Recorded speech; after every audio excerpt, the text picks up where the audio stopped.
दक्ष police news, पहिले खाकी मग बाकी।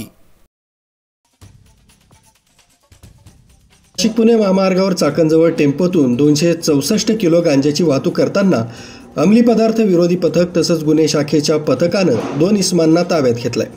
राम व्यंकट पितळे वय 25 वर्ष, राहणार समता शाळेजवळ, धनगर वस्ती, उरळी देवाची पुणे व श्रेयस प्रदीप चव्हाण वय 21 वर्ष, राहणार ढमाळवाडी, बेकराईनगर, हडपसर, पुणे यांच्या ताब्यातील MH12 UM 1155 या टेम्पोसह गांजा मिळून एकूण 1,32,11,300 रुपयाचा मुद्देमाल जप्त करण्यात आला।